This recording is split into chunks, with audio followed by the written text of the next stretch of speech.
ہے یہ 2 حرفی بن گئے الف اور میم، الف میم لام مل، عمل 3 حرفی بن گئے، اور اس کے ساتھ ہی چھوٹی مل جائے گا تو یہ 4 حرفی بن جائے گا، ام لا الی، املی۔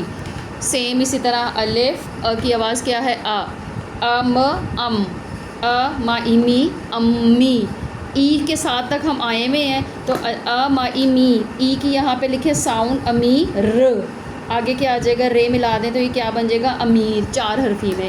اسی طرح الف نون انا، انا لاسٹ میں کیا لگا دیا انا، یہاں سے چلتا ہوا آ رہا ہے، آگے کیا لگا دیا آپ نے اس میں لگا دیا انار۔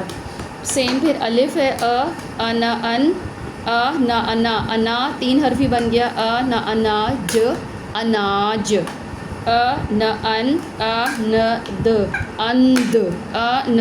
اند، اند تک آ رہا ہے آپ کے پیچھے سے آواز آگے لگا دینا ہے اندر۔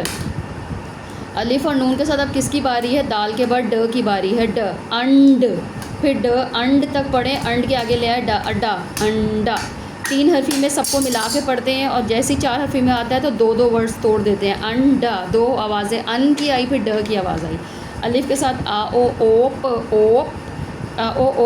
پر اوپر بن رہا ہے، مگر کیونکہ اس پہ حرکت نہیں ہے نا تو ہم اس میں بچوں کو کہتے ہیں کہ ٹھیک ہے اٹس فائن، یہ ٹھیک ہے، اس کو اوپر پڑھ لیں، اوپر پڑھ لیں، اپر پڑھ لیں، کچھ بھی پڑھ لیں، بس اس کو ورڈ ابھی بنانا آنا چاہیے۔ یہ ایس، ایسا، اسا، ایسا۔ تو اس طرح کر کے جو ہے وہ ہم پہلے 2 حرفی کرواتے ہیں، پھر 3 حرفی، اور 3 حرفی کے بعد یہ 4 حرفی۔ 4 حرفی جو ہے وہ موسٹلی جو ورڈز ہیں وہ بامعنی الفاظ ہوتے ہیں، 3 حرفی تک بھی بہت سے ورڈز ہوتے ہیں جس کے اندر جو ہے وہ معنی نہیں ہوتا۔ تو جس طرح دیکھیں یہ نون کی ہے نا، نون یہاں سے شروع ہوا ہے تو نون کو پہلے الف سے ملائیں گے، الف سے سارا ملا کے پھر دیکھیں کوئی ورڈ بن رہا ہے، پھر دال سے بنائے، دال کے بعد سے بنایا ہے، پے سے ملایا ہے، سین سے ملایا ہے، بس اس طرح یہ سمپل طریقے سے جو ہے وہ ڈے بائی ڈے میں آپ کو اس کو بتاتی جاؤں گی۔